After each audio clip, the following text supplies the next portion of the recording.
I don't care if you have a reservation. We don't allow wheelchairs in my restaurant.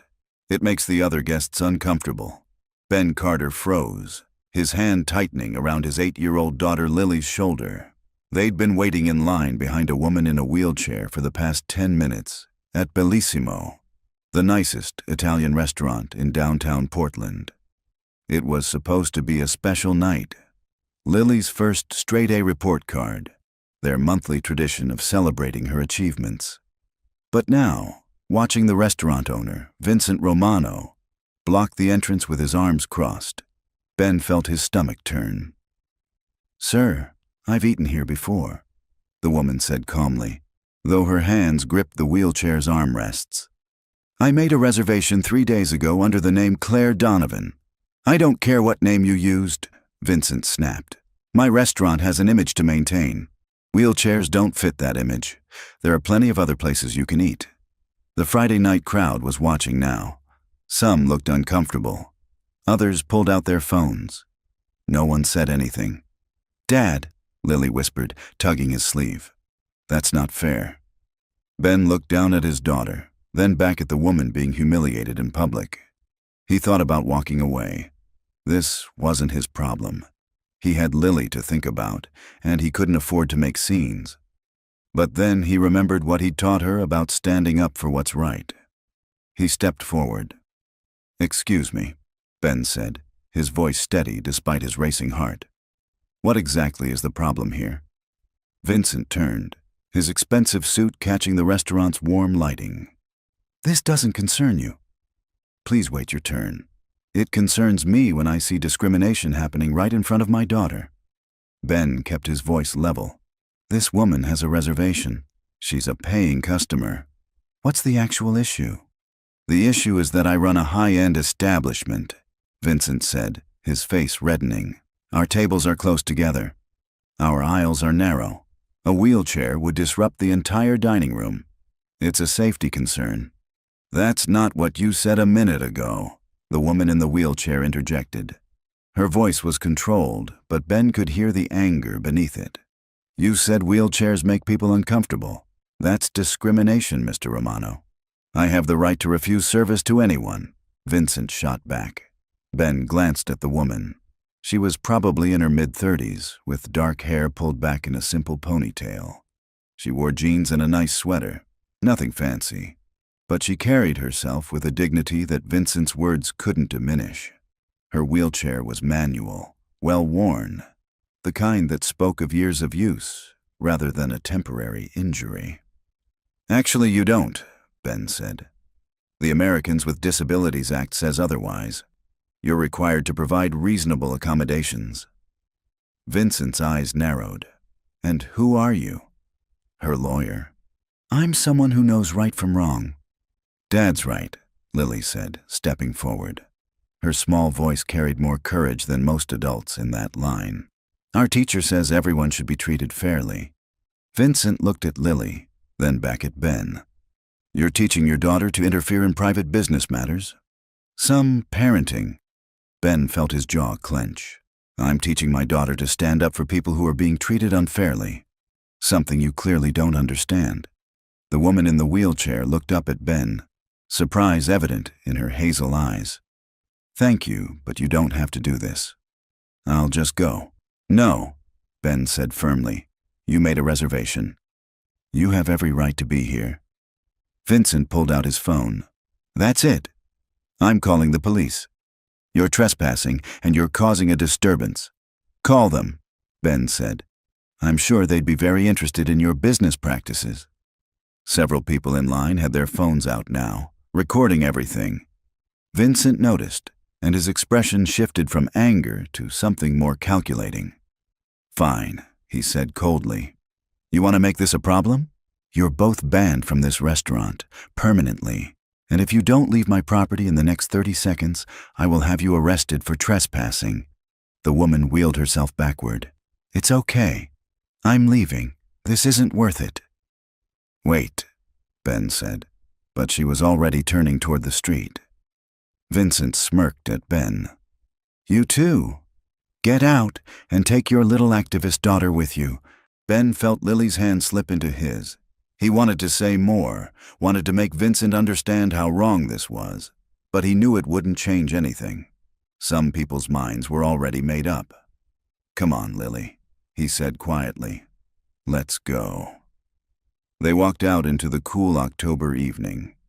The woman in the wheelchair had stopped at the corner, wiping her eyes quickly before straightening her shoulders. Ben caught up to her. "Hey, are you okay?" She turned, and he could see the remnants of tears she was trying to hide. "I'm fine. Thank you for what you did in there. You didn't have to." "Yes, I did." Ben knelt down so he was at her eye level. "What he did was wrong. I'm sorry you had to experience that." "It happens more than you'd think," she said with a bitter laugh. "I'm Claire, by the way. Claire Donovan, Ben Carter. This is my daughter, Lily." "Hi," Lily said shyly. "I'm sorry that man was so mean to you." Claire smiled at her, and the sadness in her face lifted slightly. "Thank you, Lily. That's very sweet of you to say." "Were you really going to eat there?" Lily asked. "It looked fancy." "I was," Claire admitted. "It's been a hard week, and I wanted to treat myself. But I think the universe had other plans." Ben stood. "We were supposed to celebrate Lily's report card there. All A's for the first time." "That's wonderful." Claire's smile became genuine. "Congratulations, Lily." "Thanks," Lily said, beaming. "Dad promised me fancy pasta." "Well, I know a place," Claire said. "It's not as fancy as Bellissimo, but the food is better and the owner actually believes in treating people like human beings. If you'd like, I could show you." Ben hesitated. "You don't have to do that." "I know, but you stood up for me when everyone else just watched. The least I can do is help you find somewhere to celebrate. Besides," she added with a small smile, "I could use the company. Eating alone isn't as fun as it sounds." Lily tugged Ben's sleeve. "Can we, Dad? Please?" Ben looked at Claire, then at his daughter's hopeful face. "Okay, if you're sure." "I'm sure." The restaurant Claire recommended was 15 minutes away, a small Italian place called Angelo's with checkered tablecloths and the smell of garlic bread hitting them as soon as they walked in. The owner, an older man with a thick accent, greeted Claire like an old friend. "Miss Claire, so good to see you. Your usual table?" "If it's available, Angelo. And I have friends with me tonight." Angelo beamed at Ben and Lily. "Any friend of Miss Claire is a friend of Angelo's. Come, come." He led them to a corner booth, already adjusting the table to accommodate Claire's wheelchair without being asked. Within minutes, they had menus and a basket of warm bread. "This place is great," Lily said, her eyes wide as she looked around at the cozy interior. "It's like someone's house." "That's exactly what Angelo wants it to feel like," Claire said. "He and his wife Rosa opened this place 30 years ago. Their whole family works here." Ben watched Claire as she talked to Lily, explaining the menu items, asking about her favorite subjects in school. There was something about her that didn't quite fit. The worn wheelchair and modest clothes suggested one thing, but her confidence, her ease in directing them here, the way Angelo treated her, it suggested something else. "So what do you do, Ben?" Claire asked as they waited for their food. "I'm a delivery driver," he said, "and I pick up warehouse shifts on weekends when I can get them." "That's a lot of work." "It's what needs to be done." He didn't elaborate.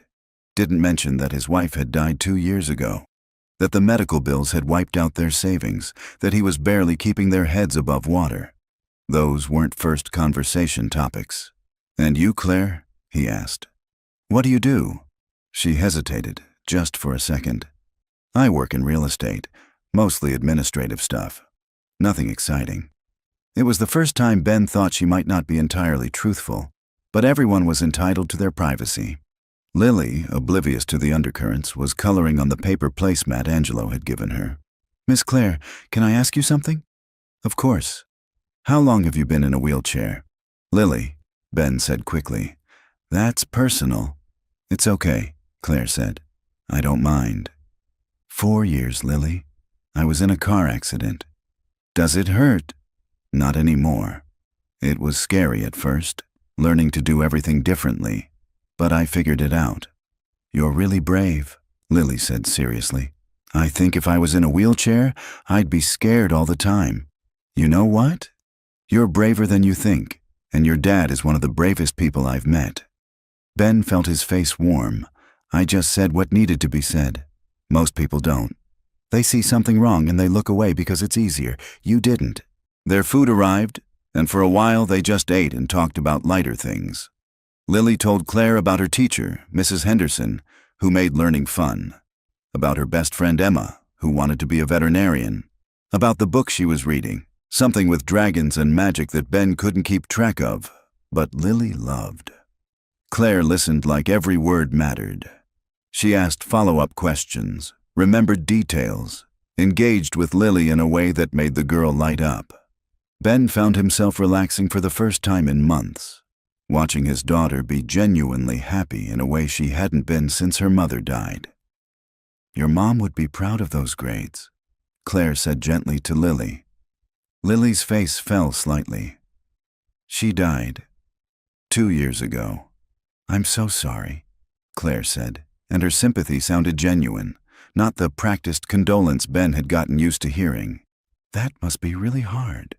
"Sometimes," Lily admitted, "but Dad takes good care of me. I can see that."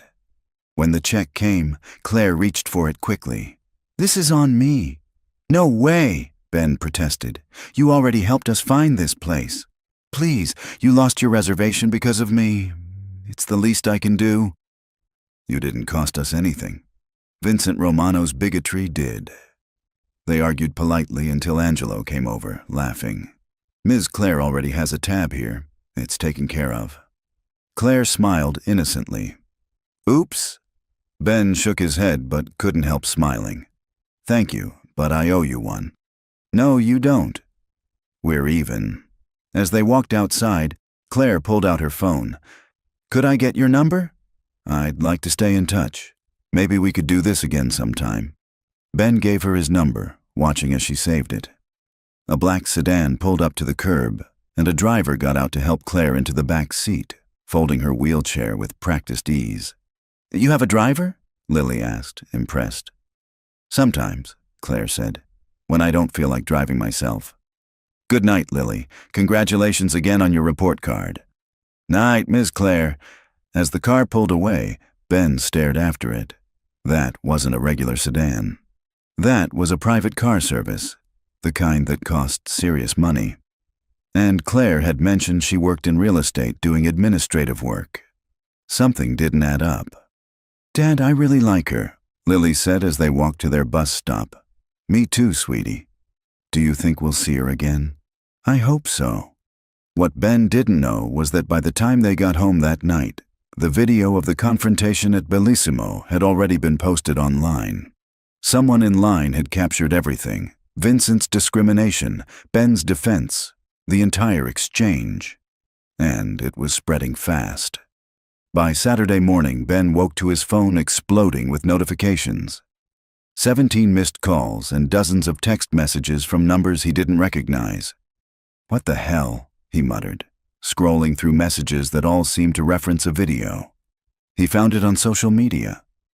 The video had been viewed over 40,000 times already, and the numbers were climbing. He watched himself confront Vincent Romano while Lily stood beside him. The comments were flooding in faster than he could read them. "This guy is a hero. Vincent Romano should be ashamed of himself. Everyone needs to boycott Bellissimo until they change their policies. Can someone find out who this dad is? He deserves recognition." The way his daughter stood up too, that's good parenting right there. Ben's hands shook as he watched the video again. His face was clear. Lily's face was clear. Their names hadn't been shared yet, but it was only a matter of time. "Dad?" Lily appeared in his doorway, rubbing her eyes. "Why are you up so early?" "Come here, sweetie." He pulled her onto the couch. "Remember last night at the restaurant? With the mean man?" "Yeah. Someone recorded what happened, and they put it online. A lot of people have seen it." Lily's eyes widened. "Are we famous?" "I don't know if I'd call it that. But some people might recognize us for a while." "Is that bad?" "I'm not sure yet." His phone rang. A local news station. He let it go to voicemail. Then another call from a different station. Then a call from a number with a New York area code. By Sunday morning, the video had over 200,000 views. The story had been picked up by major news outlets. Local father stands up to restaurant owner's disability discrimination, read one headline. Single dad defends woman in wheelchair, gets banned from restaurant, read another. The pressure on Bellissimo was intense. Their social media pages were being flooded with angry comments. Review sites were getting hammered with one-star ratings. People were calling for boycotts, investigations, legal action, and Vincent Romano was fighting back.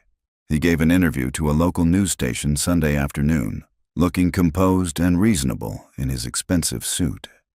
Ben watched it with growing disbelief. "I understand emotions are high right now," Vincent said, his voice smooth and measured. "But people don't know the full story. My restaurant has very specific accessibility challenges that aren't immediately visible in that video. The aisles between tables are quite narrow. They meet code, but just barely. The fire marshal has been very clear with me about occupancy limits and evacuation procedures. Adding a wheelchair into that equation creates genuine safety concerns, not just for the person using it, but for all my other guests." The interviewer pressed him.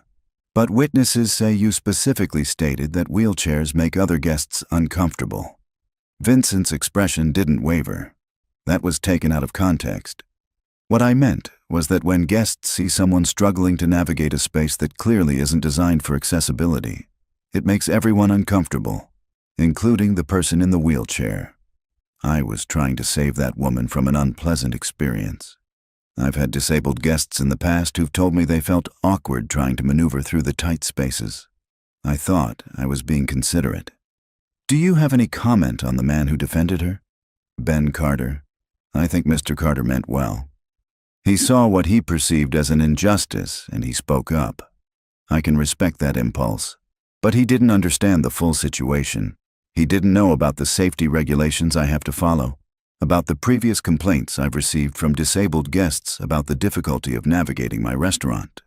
And frankly, bringing his young daughter into that confrontation, escalating the situation in front of her, I question whether that was responsible parenting. Children shouldn't be exposed to that kind of conflict." Ben felt his anger rising as he watched. Vincent was twisting everything, making himself sound reasonable while subtly attacking Ben's parenting. His phone rang. It was Claire.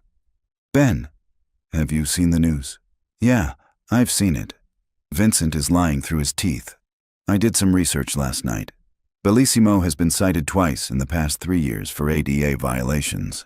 Once for inadequate bathroom accessibility, once for lack of proper signage and accessible seating. He was given deadlines to fix both issues and he fought them. He eventually paid fines, but never actually made the improvements. How did you find all that?" "Public records. City Building Department. It's all there if you know where to look." She paused. "Ben, there's something else. Vincent filed a lawsuit this morning." Ben felt the ground shift beneath him. "What?" "Defamation.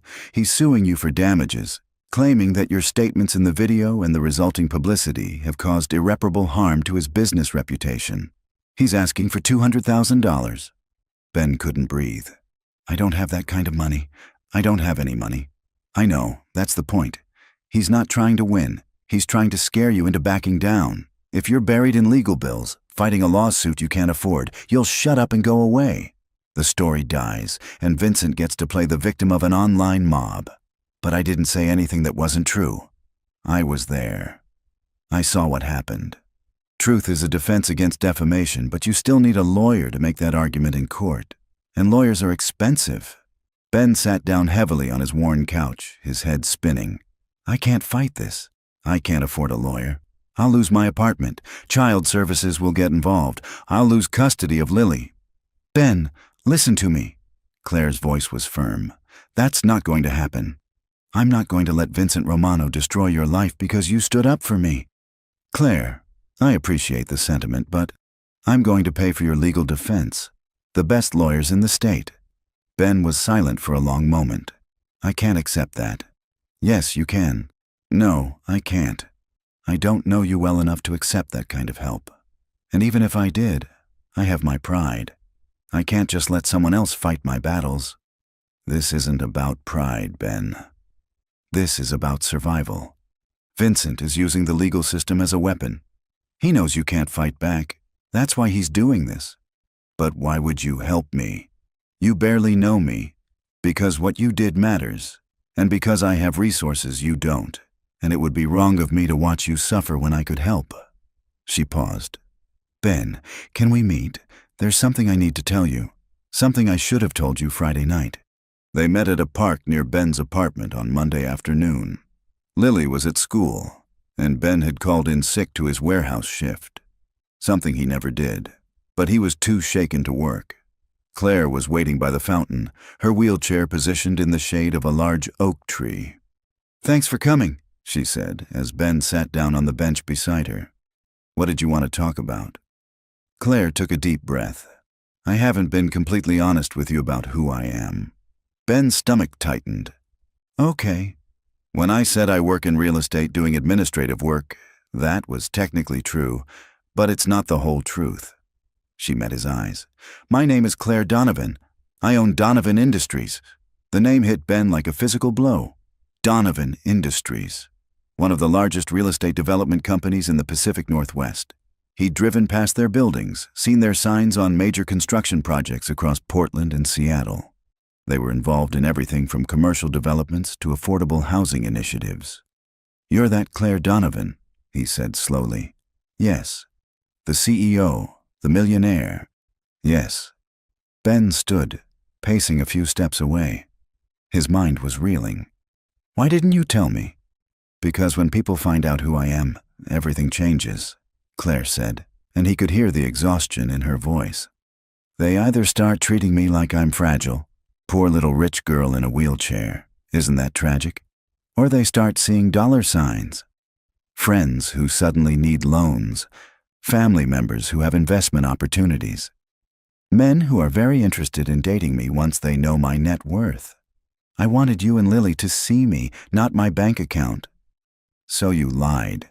"I omitted. There's a difference." "Is there?" Ben turned back to her. "You let me think you were just some regular person struggling with a disability. You let me feel sorry for you?"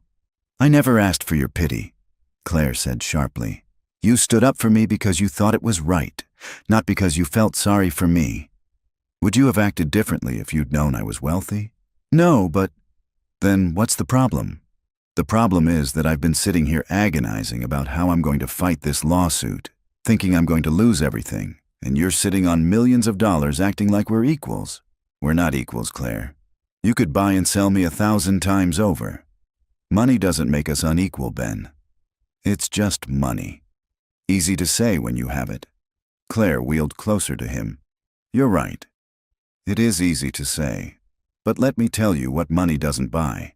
It doesn't buy genuine kindness. It doesn't buy someone who sees you as a person instead of a disability or a payday. It doesn't buy the kind of courage you showed Friday night when you could have just walked away." "Don't," Ben said.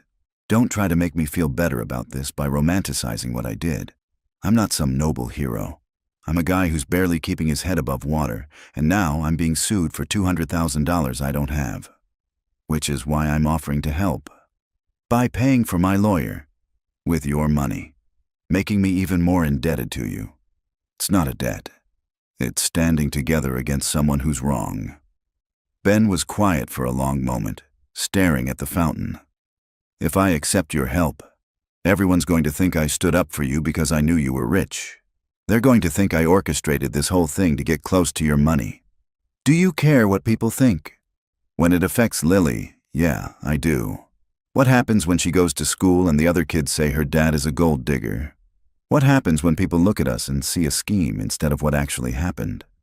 Then they're idiots who don't deserve your energy. That's a luxury you can afford, Claire. I can't. My reputation is all I have." Claire looked at him for a long moment.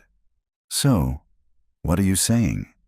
You'd rather lose the lawsuit, lose your apartment, potentially lose custody of Lily, than accept help from someone who wants to give it?"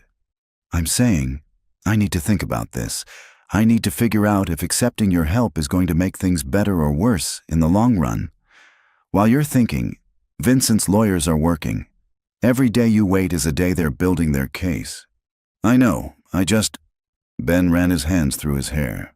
I need time. Okay, Claire said quietly. Take the time you need. But Ben, regardless of whether you accept my help, I want you to know something. What you did Friday night mattered to me. Not because you stood up for a millionaire, but because you stood up for a person being treated poorly. That means something. You mean something. Don't let Vincent Romano take that away from you. Ben nodded, unable to trust his voice. He walked away from the park feeling more confused and overwhelmed than ever. That evening, after he picked Lily up from school, she was unusually quiet during dinner. "What's wrong, kiddo?" he asked. "Emma's mom asked me about the video today. She wanted to know if we were going to be on TV. What did you tell her?" I said I didn't know. Then Emma said her dad said you only stood up for that lady because you knew she was rich. Lily's eyes filled with tears. "That's not true, right?" "You didn't know." Ben pulled his daughter into his lap. "No, sweetie. I had no idea. I stood up for Miss Claire because what Mr. Romano was doing was wrong. That's the only reason." "That's what I said." "But Emma's dad said people don't do nice things without a reason." "Some people think like that, but they're wrong. Sometimes people do nice things just because it's right." "I know, you taught me that." Lily wiped her eyes. "Are we in trouble, Dad?" "We might be in some trouble, but we'll figure it out." "Because of the lawsuit?" Ben was surprised. "How do you know about that?" "I heard you talking on the phone. Are we going to lose our apartment?" "No," Ben said firmly, even though he wasn't sure it was true. "I'm going to figure something out. I promise." That night, after Lily was asleep, Ben sat at his small kitchen table going through his options. He could try to represent himself in the lawsuit, but he'd lose. Vincent's lawyers would destroy him. He could try to find a pro bono attorney, but defamation cases weren't usually the kind that legal aid took on. He could accept Claire's help, but then he'd be exactly what people were already accusing him of being. There was no good option. His phone buzzed with a text from Claire. "I know you said you needed time, but I found something you should see. Can I come by tomorrow?" Ben hesitated, then texted back, "Okay, after I drop Lily at school. 9 a.m. I'll be there." Claire arrived at 9 o'clock sharp. Ben's apartment was tiny, barely big enough for him and Lily, and he felt embarrassed having Claire see it. The water stains on the ceiling, the second-hand furniture, the kitchen that was really just a corner of the living room. But if Claire noticed or cared, she didn't show it. She wheeled herself in and got straight to business. "I had my legal team do some research on Vincent Romano," she said, pulling out a tablet. "Ben, he's done this before, multiple times." "Done what?" "Discriminated against disabled customers, then used legal threats to keep them quiet. We've found 6 documented incidents in the past 3 years. 6 people who had experiences similar to mine at Bellissimo. And in each case, Vincent paid them to sign non-disclosure agreements." Ben stared at the screen as Claire showed him the evidence. Names, dates, settlement amounts. "How did you get this?" "My lawyers have resources. And once you start digging into public records, things emerge. These settlements were part of legal proceedings, which means there's a paper trail if you know where to look." "So he's been doing this for years?" "Yes, and the amounts he paid are telling. 15,000 here, 10,000 there, 20,000 for the most recent one. He's essentially buying silence. These people couldn't afford to fight him legally, so they took the money and signed away their right to talk about what happened." Ben felt sick. "How is that legal?" "Non-disclosure agreements are legal. Morally questionable in cases like this, but legal. The problem is that each victim is isolated. They don't know about the others. They think they're the only one. So they take the settlement and stay quiet. But if we could get them to come forward together, they'd break their NDAs. Vincent would sue them. He could try.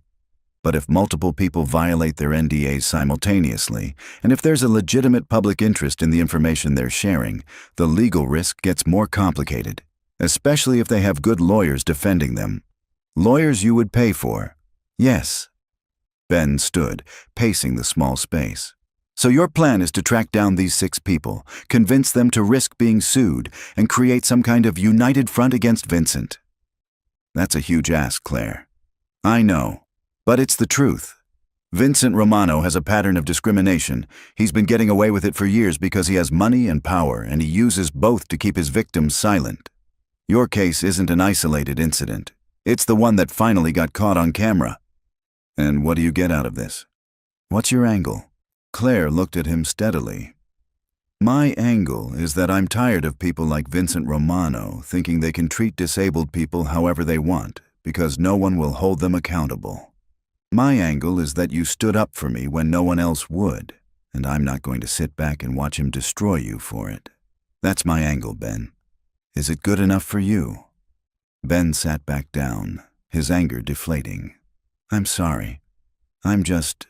This is all too much. A week ago, I was just a delivery driver trying to raise my daughter. Now I'm at the center of some viral video, being sued for more money than I'll make in 5 years, and a millionaire is offering to save me. It's overwhelming. I know, and I'm sorry for not telling you who I was from the beginning, but Ben, we can fight this. Not just for you, but for everyone Vincent has hurt. We can make sure he never does this again. At what cost? Whatever it takes. Ben looked at this woman. This stranger who'd become something more than a stranger in the span of a few days, and made his decision. Okay, I'll accept your help, but on one condition. What's that? If we do this, we do it right. We find those 6 people. We tell the whole story. And if I'm going to be the face of this thing, then I'm going to make sure it's about more than just me. Deal? Claire smiled. Deal. The lawyer Claire hired was named Patricia Huang, and she was exactly the kind of attorney Ben had always imagined rich people had access to. Sharp, confident, and expensive-looking in a way that made Ben acutely aware of his discount store clothes. Mr. Carter, Patricia said at their first meeting, I've reviewed Vincent Romano's complaint. It's weak. He's claiming defamation, but everything you said in that video is protected opinion based on observed facts. You expressed your view that his actions constituted discrimination. That's not defamation, that's free speech. So we can get it dismissed? Eventually, yes. But Vincent's strategy isn't to win. It's to drag this out, make it expensive and exhausting, and hope you give up. We're not going to let that happen. We're going to respond aggressively. We'll file a motion to dismiss. We'll countersue for malicious prosecution if necessary, and we're going to expose his pattern of discrimination. Claire mentioned you've been looking into his past settlements. We have. And we've made contact with 3 of the 6 victims. They're scared, but they're also angry. Angry enough to consider breaking their NDAs if they have legal protection. Can you protect them? We can defend them. And if multiple people come forward at once, telling a consistent story of Vincent's behavior, the legal calculus changes. He can't sue everyone without looking like exactly what he is, a bully using money and lawyers to silence his victims. Over the next 2 weeks, Patricia's team worked around the clock. Ben continued his delivery routes and warehouse shifts, trying to maintain some sense of normalcy for Lily. But his evenings were consumed with calls from Patricia, reviewing documents, discussing strategy. And he saw Claire more and more frequently. She came by the apartment to check on him, to bring updates, to make sure he was holding up under the pressure. Sometimes she brought dinner, takeout from Angelo's, which Lily loved. Sometimes she just sat and talked while Lily did her homework. Dad really likes you, Lily said to Claire one evening while Ben was in the kitchen. I really like him too, Claire said, not realizing Ben could hear. Are you going to be his girlfriend? Lily! Ben came around the corner, his face red. What? I'm just asking. Claire was smiling. That's a question your dad and I would need to talk about first. But you want to, right? Lily, that's enough, Ben said. Go brush your teeth. After Lily reluctantly headed to the bathroom, Ben sat down beside Claire. Sorry about that. She's been asking a lot of questions lately. It's okay. She's perceptive. Too perceptive sometimes. They sat in silence for a moment. Then Claire said, For what it's worth, I wouldn't mind if her question had a yes answer. Eventually, When all this legal stuff is settled and we're not in crisis mode. Ben looked at her. Really? Really? You and Lily, you're special. Different from anyone I've met since the accident. Maybe different from anyone I've met ever. We're pretty ordinary, Claire. No, you're not. You're genuine. And that's increasingly rare. Ben felt something shift in his chest. When this is over, when Vincent's lawsuit is done and everything calms down, I'd like to take you out. Properly. Not as the guy you're helping legally, but just as Ben. I'd like that. The first break in the case came from an unexpected source. A man named Marcus Webb reached out to Patricia's office. He was a veteran who'd lost his legs in Iraq and had been denied service at Bellissimo 2 years ago. Vincent had accused him of being drunk when he was actually experiencing PTSD symptoms from a fireworks display nearby. He humiliated me in front of everyone, Marcus told them in a conference room at Patricia's firm. Said I was making a scene, that I needed to leave. When I tried to explain what was happening, he called the police. They understood once I showed them my veteran's ID and they could see I wasn't drunk. But the damage was done. Everyone in that restaurant saw me treated like a criminal. And he offered you a settlement? Patricia asked. $15,000. Made me sign papers saying I'd never talk about what happened. I needed the money. My medical bills were drowning me. So I signed. Breaking that agreement could have legal consequences. I don't care anymore. I've watched that video of Mr. Carter standing up for that woman, and I realized I should have done more 2 years ago. I shouldn't have let Romano buy my silence. The second victim to come forward was Janet Lynn, an elderly woman who used a walker. Her story was similar. Denied entry to Bellissimo, told the restaurant couldn't accommodate her equipment, escorted out by security. Settlement, $10,000. I was celebrating my 50th wedding anniversary, Janet said, tears in her eyes. My husband and I had been looking forward to it for months, and Vincent Romano made me feel like I wasn't good enough for his restaurant because I needed help walking.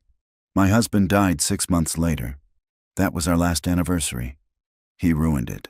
The third was Thomas Griffin, a man with cerebral palsy who used a motorized wheelchair. Vincent had called the police on him, claiming he was disturbing other guests when Thomas had simply been trying to navigate the narrow aisles. He treated me like I was subhuman, Thomas said, like my existence was an inconvenience to him and his precious restaurant. I took his $20,000 because I had to, but I've regretted it every day since. With 3 victims willing to testify to a pattern of discrimination, Patricia filed an amended response to Vincent's lawsuit. Instead of just defending Ben, she went on offense. We're arguing that Vincent Romano has engaged in systematic discrimination against disabled individuals, Patricia explained to Ben. His lawsuit against you is part of that pattern, using legal threats to silence anyone who calls out his behavior. We're not just defending you anymore. We're building a civil rights case. The media coverage intensified. Restaurant owner's history of disability discrimination revealed, read the headlines. Multiple victims come forward against Bellissimo owner. Vincent's lawyers tried to downplay it, but the evidence was mounting. The more attention the case got, the more victims came forward. Within a week, Patricia had 7 documented cases of discrimination, each with similar patterns: denial of service, humiliation, legal threats, settlements with NDAs. Vincent Romano gave another interview, and this time he looked rattled. These people are being manipulated, he insisted. Someone is paying them to make false accusations. This is a coordinated attack on my business by people with an agenda. What agenda would that be? The interviewer asked. I don't know, but when a CEO worth millions of dollars decides to go after a small business owner, you have to question the motives. This isn't about accessibility or civil rights. This is about destroying me. Why would Claire Donovan want to destroy you? Vincent hesitated. I don't know, but clearly there's something going on behind the scenes. Maybe she had a grudge. Maybe she saw an opportunity. All I know is that I'm a small business owner trying to survive, and I'm being targeted by people with unlimited resources. Ben watched the interview with a mixture of anger and satisfaction. Vincent was losing control of the narrative, getting defensive, making himself look worse with every word. His phone rang. It was Claire. "Did you see it?" she asked. "Yeah, he's falling apart." "Good. Patricia thinks we can push for a settlement now. Vincent's lawyers are going to want this over before he says anything else that damages his case." "What kind of settlement?" "Full dismissal of his lawsuit against you. Public apology to you and all 7 victims. Monetary compensation for the victims, double what they originally received. Mandatory accessibility improvements at the restaurant, overseen by an independent compliance officer. And agreement that Bellissimo will undergo regular ADA audits for the next 5 years. Will he agree to all that? If he's smart. His business is bleeding money. His reputation is destroyed. The longer this drags on, the worse it gets for him. But Vincent didn't settle. Instead, he doubled down. He filed an emergency motion claiming that Ben and Claire's relationship proved there was a conspiracy against him. "This entire situation is orchestrated," his lawyers argued. "Mr. Carter and Ms. Donovan are romantically involved. Ms. Donovan is funding Mr. Carter's defense. This isn't about justice. It's a personal vendetta disguised as a civil rights case." The motion forced Ben and Claire to sit for depositions about their relationship. They spent hours in a conference room answering invasive questions from Vincent's lawyers. "When did you first become romantically involved with Ms. Donovan?" the lawyer asked Ben. "We're not romantically involved," Ben said. "But you've spent significant time together since the incident at the restaurant. Because she's helping me with a lawsuit. That doesn't make us romantically involved. Ms. Donovan has been to your apartment multiple times. She's had dinner with you and your daughter. You've been seen together at various locations around the city. That sounds like a relationship to me." "It sounds like friendship," Ben said firmly. "Claire has been incredibly generous with her time and resources. That doesn't mean we're dating. But you'd like to be dating, wouldn't you? You admitted as much to Miss Donovan, according to her statement." Ben felt his face flush. "I said that when this was all over, I'd like to take her out properly. That's not the same as having a relationship now. But you admit you have romantic feelings for her." "Yes. So what?" "So it raises questions about your motivations. Did you stand up for Miss Donovan at Bellissimo because you saw injustice? Or because you saw an opportunity?" "I didn't even know who she was." "But you do now. And now she's paying for your defense, spending time with you and your daughter, offering you things you could never afford on your own. Seems convenient, doesn't it?" Patricia cut in. "This is harassment. Mr. Carter's personal feelings are irrelevant to whether Vincent Romano discriminated against disabled customers. They're relevant to whether this entire case is motivated by personal animus rather than legitimate legal claims." The deposition went on for 3 more hours. By the end, Ben felt exhausted and dirty, like everything good about meeting Claire had been twisted into something ugly. Claire's deposition was equally brutal. Vincent's lawyers pressed her on her wealth, her motives for helping Ben, her disability, her company. They tried to paint her as a lonely, bitter woman, looking for revenge against anyone who reminded her of her limitations. "Isn't it true, Ms. Donovan, that you've had difficulty maintaining relationships since your accident?" they asked. "That's not relevant. Isn't it true that your fiancé left you after you became paralyzed?" "Yes. So what? And isn't it possible that you saw Vincent Romano's treatment of you as an opportunity to find someone who would accept your disability? Someone who would be grateful for your financial support?" "That's offensive. But is it accurate?" "No, it's not. I helped Ben because what Vincent did was wrong, not because I'm trying to buy a relationship." "And yet you've admitted you have feelings for Mr. Carter." "Yes, I do. But those feelings developed after I started helping him. They're not why I helped him." When the depositions were finally over, Ben and Claire met in the parking garage, both looking shell-shocked. "That was horrible," Claire said. "They tried to make it sound like we're running some kind of scam." "I know." She looked at him. "Are you okay?" "No, but I will be." He moved closer to her wheelchair. "Claire, I need to tell you something. Those lawyers, they tried to make it sound like my feelings for you are part of some scheme. But they're not. They're real. And they started before I knew about your money, before any of this legal stuff. I'm not with you because you're helping me. I want to be with you because you're you." "I know that," Claire said softly. "Do you? Because right now, with everyone saying I'm using you, I need you to know the truth." "I do know the truth, Ben. I know exactly who you are. And I want you to know that my feelings are real too.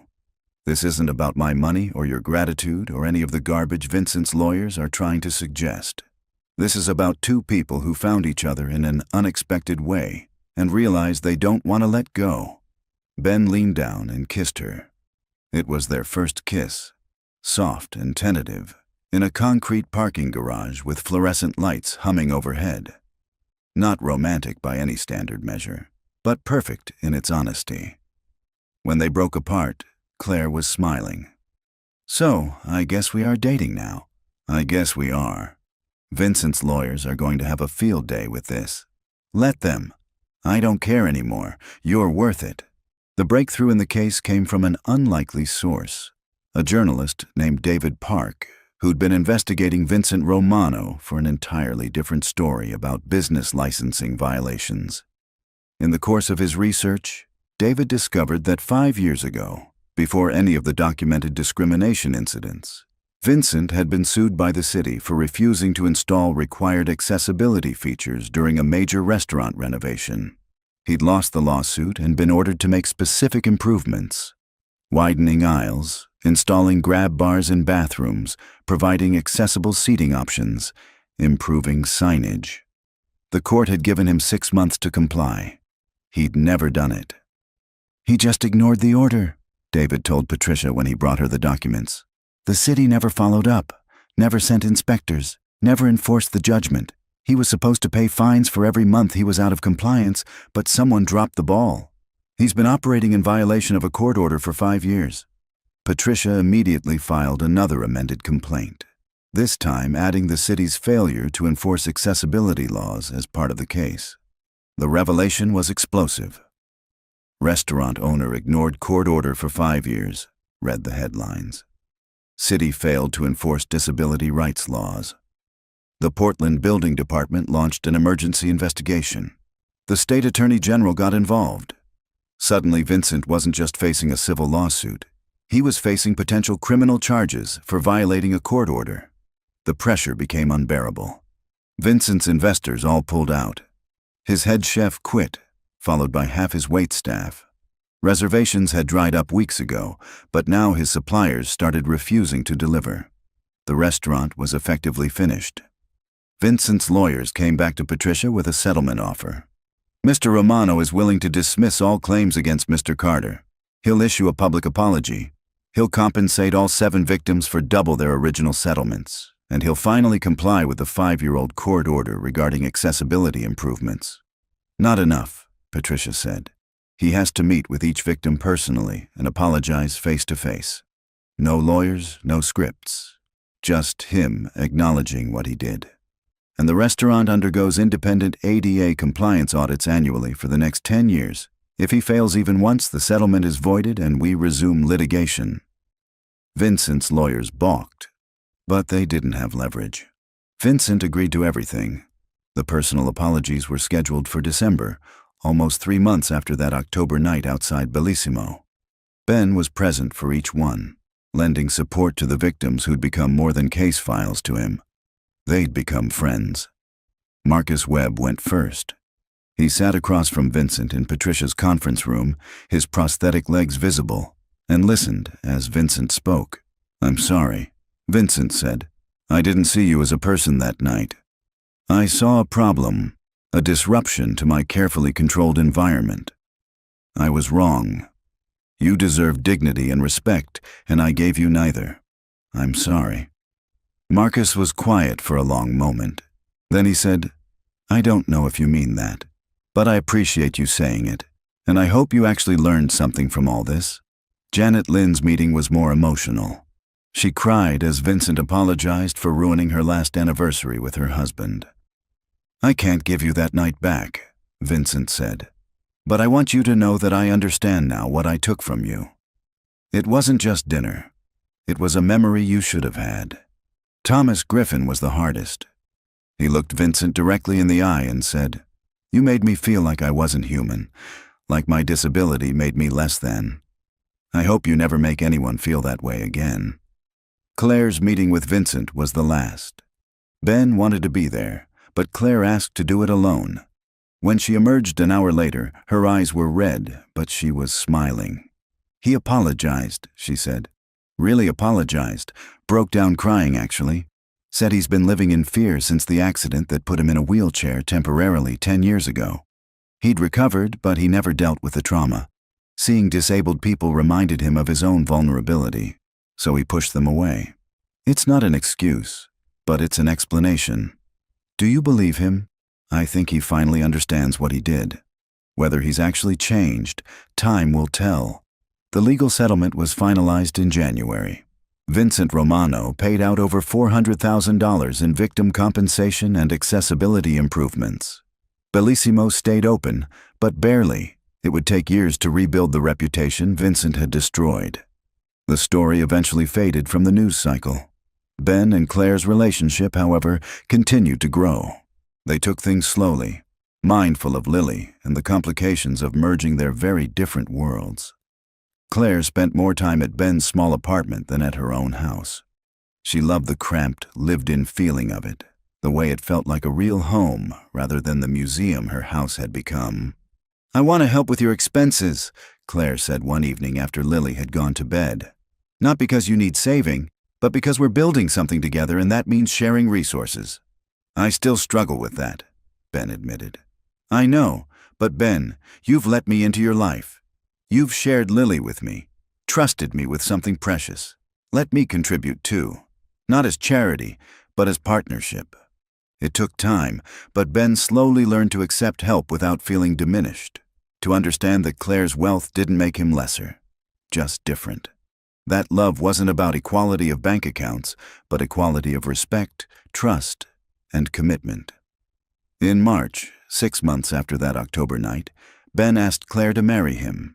Nothing fancy, just the two of them at Angelo's, where it all really started, with Lily hiding under the table barely containing her excitement. "Claire Donovan, will you marry me and my daughter and our chaotic, complicated, perfectly imperfect life?" Claire, crying and laughing, said yes. They got married in June in Claire's backyard. It was small, just close friends and family. Angelo catered, refusing payment. Marcus, Janet, and Thomas came, bringing their families. They'd all stayed in touch, bonded by their shared experience. Patricia came with her wife, proud of the case that had changed disability rights enforcement across the city. The Portland Building Department had implemented new protocols for following up on ADA violations, directly because of the publicity from this case. Vincent Romano sent flowers with a note. "Congratulations. Thank you for giving me a chance to be better. The restaurant is now fully accessible, and I'm working with local disability advocacy groups to train other business owners. I hope that counts for something." Ben didn't know if Vincent had truly changed or just learned to be more careful, but the results mattered. Bellissimo was now actually accessible, and several other Portland restaurants had voluntarily upgraded their accessibility features, not wanting to be the next viral story. As Ben stood watching Claire wheel down the aisle, Lily scattering rose petals ahead of her, he thought about that October night. How a single choice, to speak up, to stand beside someone being treated unfairly, had changed everything. He'd lost his anonymity. He'd been sued. He'd had his motives questioned and his relationship scrutinized. But he'd also found love. He'd made real change happen. He'd given 7 people their voices back, and he'd taught his daughter the most important lesson, that doing the right thing is always worth the cost. Claire reached him, and Ben took her hands. "Ready?" she asked. "So ready." They said their vows with Lily standing between them, one hand on each of them. Ben promised to love Claire in all circumstances, to see her as she was, to stand beside her always. Claire promised to be his partner, to build a life with him and Lily, to choose them every day. When they kissed, Lily cheered louder than anyone. then immediately asked when she could call Claire Mom officially. "Right now, if you want," Claire said, pulling Lily into their embrace. At the reception, Angelo toasted them. To Ben, who showed us that one person can make a difference. To Claire, who showed us that wealth means nothing without compassion. And to Lily, who will grow up knowing that her fathers taught her to stand up for what's right. As the evening went on and the celebration continued, Ben found himself standing with Marcus, Janet, and Thomas, watching the dancing. "You know what's funny," Marcus said. "Vincent tried to bury all of us separately, paid us off, made us sign papers, thought that was the end of it. But when you stood up and refused to be silent, it gave the rest of us permission to speak too. That's the thing about standing up," Thomas added. "It's contagious. One person does it, and suddenly it's easier for everyone else." "I'm just glad it mattered," Ben said. "It mattered," Janet assured him. "You gave me back my dignity. You made sure my husband's memory wasn't tainted by that horrible night. That's everything, Ben." Later, as the party wound down and guests started leaving, Ben found himself alone with Claire on the deck overlooking the city. "You know what I was thinking," Claire said. "What's that?" "A year ago, I was hiding who I was because I was afraid of being seen as either a victim or a trophy. I'd given up on real connection. And now I'm married to someone who sees me exactly as I am. Not my wheelchair, not my money. Just me. I could say the same. A year ago, I was drowning in grief and bills, barely keeping it together, teaching Lily about kindness while feeling like the world punished it more than rewarded it. And now I have you. I have a family. I have proof that doing the right thing actually does matter." "We were both hiding," Claire realized. "You in your small life, me in my big one. Both of us afraid to be fully seen. And then Vincent Romano tried to keep you out of a restaurant. And you wouldn't let him." They sat in comfortable silence, watching the city lights come on as the sun set. "Ben," Claire said softly, "thank you for seeing me that night. Not as a millionaire or a disability or anything except a person being treated wrong. Thank you for standing up." "Thank you for letting me stand beside you," Ben replied, "for everything that came after." Inside, they could hear Lily laughing, playing with the other children who'd been at the wedding. Their daughter now, legally and in every way that mattered. "You know what's going to be interesting?" Claire said with a smile. "What?" "Explaining to Lily that her college fund could pay for 1,000 college educations." "Oh, God, I hadn't thought about that." "We'll figure it out. Like we figured out everything else. Together," Ben agreed. They sat there as the stars came out, two people who'd found each other in the most unlikely circumstances, who'd built something real from a single moment of courage. Because that's what it had been, really. Not heroism or activism or any of the grand labels people had tried to attach to it. Just courage. The courage to speak up when others stayed silent. The courage to stand beside someone who needed it. The courage to let someone help when pride said no. The courage to love despite all the reasons it seemed impossible. And in the end, that courage had changed everything. Not just for Ben and Claire, but for 7 victims who got their voices back. For a city that started taking accessibility enforcement seriously. For countless disabled people who would be treated with more dignity because business owners were afraid of becoming the next viral story. One moment, one choice. One man refusing to walk away. It had been enough to change the world, or at least their corner of it. And really, wasn't that how all great changes started? Not with grand gestures or sweeping declarations, but with ordinary people making extraordinary choices in small moments that turn out to be anything but small. As Ben Carter held his wife's hand and listened to his daughter's laughter drift through the open doors, he finally understood what his own wife had tried to tell him in those last days before she died. "Take care of Lily," Sarah had said. "Teach her to be brave. Show her that kindness matters even when it's hard. Promise me." He'd promised, and he'd kept that promise, though he hadn't known where it would lead. It had led here, to this moment, to this family, to this life. And it was more than enough.